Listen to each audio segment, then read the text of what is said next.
या सेना की तरफ से। लेकिन मूल मुद्दा यह है कि नौजवान इससे संतुष्ट।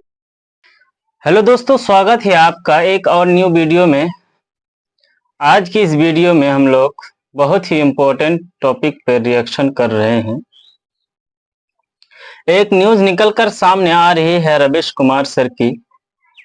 एक वीडियो है जिसका टाइटल है अग्निवीर सेना लेकर क्यों कहा प्रधानमंत्री ने ऐसा। तो चलिए देखते हैं आज की इस वीडियो को। तो बने रहे हमारे साथ इस वीडियो में। अगर आप चैनल पर पहली बार विजिट कर रहे हैं तो हमारे चैनल को सब्सक्राइब करें। चलिए वीडियो को देखते हैं। नमस्कार, मैं रवीश कुमार। अग्निवीर का मुद्दा लगता है प्रधानमंत्री मोदी को परेशान कर रहा है, मगर अपने ऊपर जवाबदेही लेने के बजाय अब वे सेना पर डाल रहे हैं। उनके बयान से यह बहस होने लग गई है कि सेना अग्निवीर लेकर आई या सरकार लेकर आई। क्या सेना को युवा बनाने के लिए अग्निवीर ही एकमात्र रास्ता दिखा?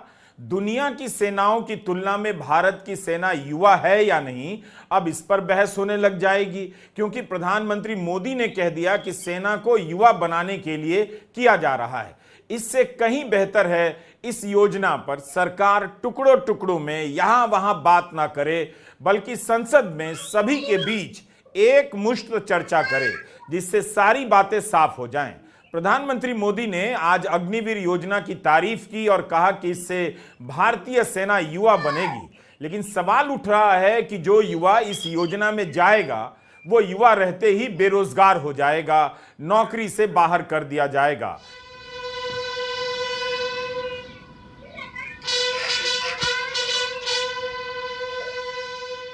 सैनिक वर्दी से मिलती जुलती वर्दी में प्रधानमंत्री मोदी लद्दाख पहुंचे। करगिल विजय की 25वीं सालगिरह के मौके पर उन्होंने खुद ही अग्निपथ योजना का राग छेड़ दिया और कहा कि सेना के कहने पर यह सुधार किया गया, हम सेना का सम्मान करते हैं। क्या प्रधानमंत्री मोदी अग्निवीर की जिम्मेदारी सेना पर थोप रहे हैं? सरकार की इसमें क्या भूमिका थी? क्या सरकार ने केवल सेना के प्रस्ताव को मंजूरी देने भर का काम किया? फिर सेना से रिटायर अफसरों और पूर्व सेनाध्यक्ष की तरफ से यह आवाज क्यों आती है कि प्रस्ताव सरकार का था? प्रधानमंत्री मोदी ने एक अजीब बात और कही कि आज से पहले कुछ लोगों की मानसिकता ही ऐसी थी कि सेना का मतलब नेताओं को सलाम करना, परेड करना। सलाम करना और परेड करना सेना का मतलब तो कभी नहीं था। प्रधानमंत्री ने कहा कि कुछ लोगों के दिमाग में ऐसी बात थी, तो यह भी साफ नहीं कि ये कुछ लोग कौन हैं। जाहिर है कुछ तो असर रखते होंगे, तभी तो उनका हवाला देकर प्रधानमंत्री ऐसी बात कह रहे हैं। वैसे क्या आपने किसी को ऐसा कहते सुना है? लोग तो सलामी और परेड को सेना की ट्रेनिंग और अनुशासन का हिस्सा समझते हैं। साथियों, डिफेंस सेक्टर में रिफॉर्म्स के लिए भी भारत की आर्म फोर्सेस की सराहना करना चाहता हूं। हमारी सेनाओं ने बीते वर्षों में कई साहसिक निर्णय लिए हैं। सेना द्वारा किए गए जरूरी रिफॉर्म्स का एक उदाहरण अग्निपथ स्कीम भी है। दशकों तक संसद से लेकर अनेक कमिटी तक में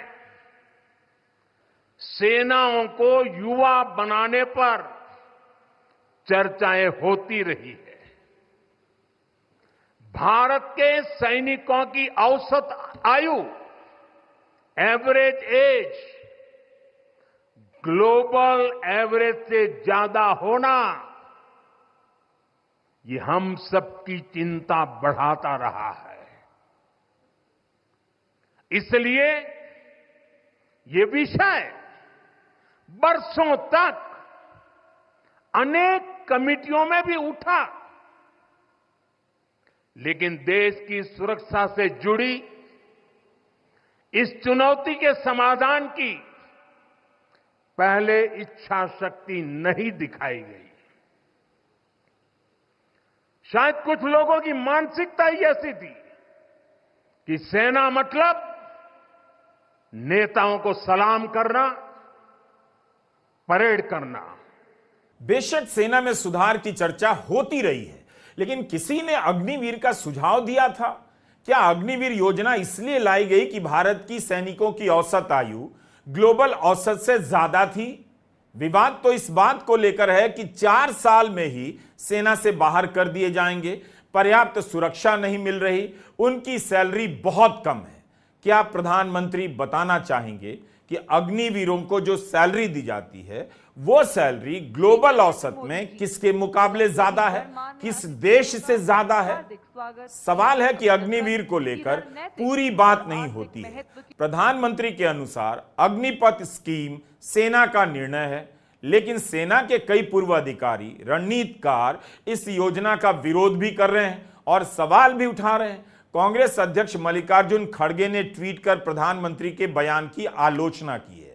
यह बेहद दुर्भाग्यपूर्ण व निंदनीय बात है कि प्रधानमंत्री नरेंद्र मोदी जी करगिल विजय दिवस के दिन शहीदों को श्रद्धांजलि जैसे मौके पर भी ओछी राजनीति कर रहे हैं। ऐसा पहले किसी प्रधानमंत्री ने नहीं किया। मोदी जी कह रहे हैं कि सेना के कहने पर उनकी सरकार ने अग्निपथ योजना लागू की थी। ये सरासर झूठ है और पराक्रमी सेना का अक्षम्य अपमान है। मोदी जी साफ साफ झूठ और भ्रम फैला रहे हैं। सैनिक देशभक्ति के जज्बे से सेना में शामिल होते हैं, जीविकोपार्जन के लिए नहीं।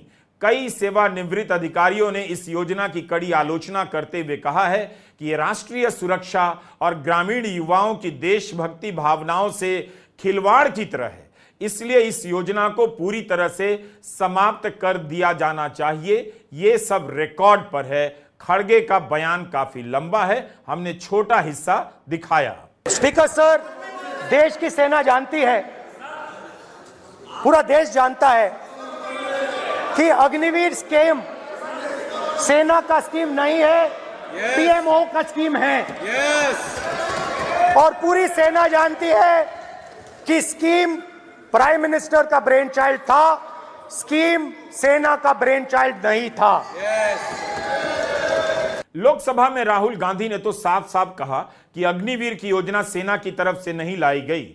मल्लिकार्जुन खड़गे ने पूर्व सेना अध्यक्ष मनोज मुकुंद नरवणे की किताब के प्रसंग के बारे में विस्तार से बताया है। इस किताब पर फिलहाल रोक है, इसे छपने की मंजूरी नहीं मिली है। लेकिन दिसंबर 2023 में जब इस किताब के अंश मीडिया में छप गए, हंगामा मच गया।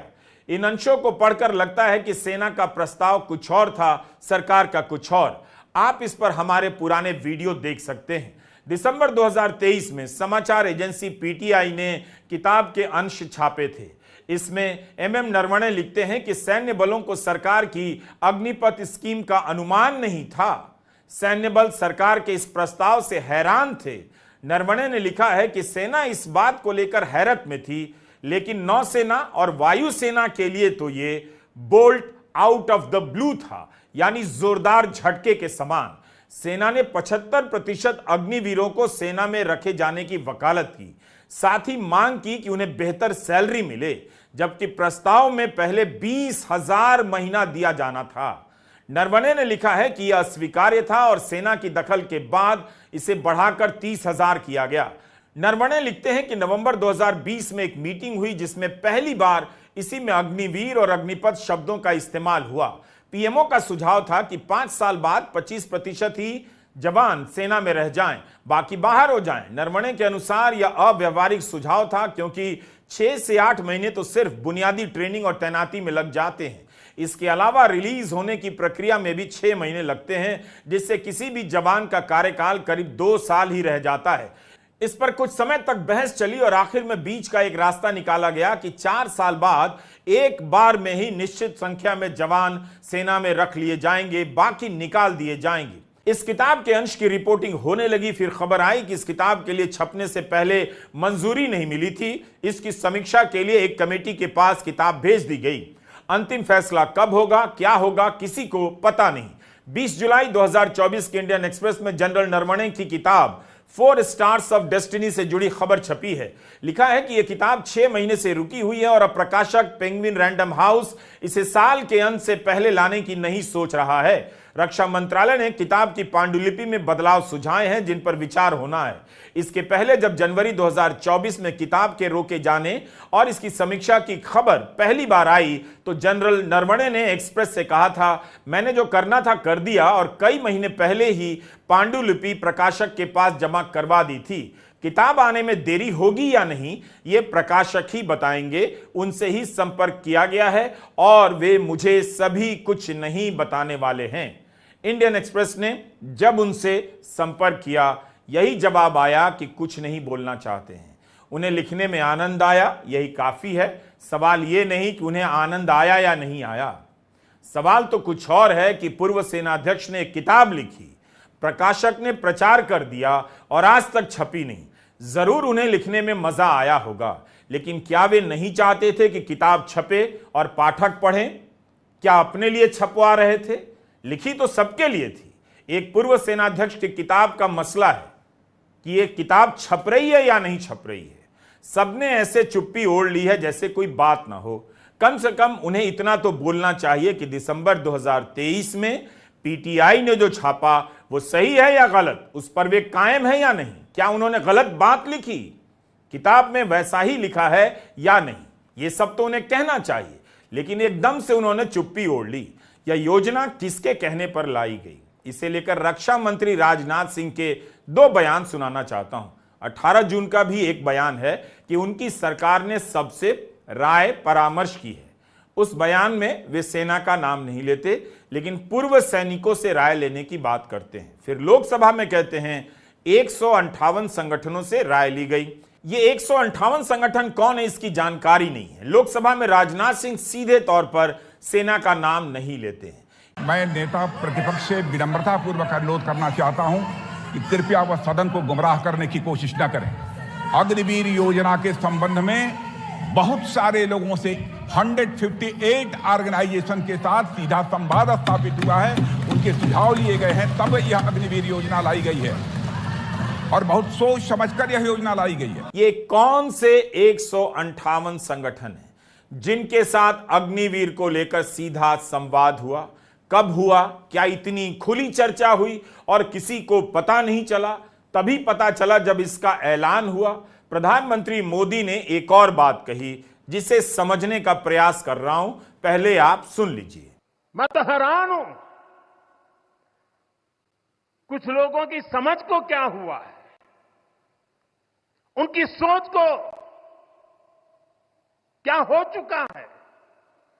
ऐसा भ्रम फैला रहे हैं कि सरकार पेंशन के पैसे बचाने के लिए ये योजना लेकर आई है। मैं जरा ऐसे लोगों की सोच से शर्म आती है, लेकिन मैं ऐसे लोगों से पूछना चाहता हूं, जरा कोई मुझे बताए आज मोदी के शासनकाल में जो भर्ती होगा क्या आज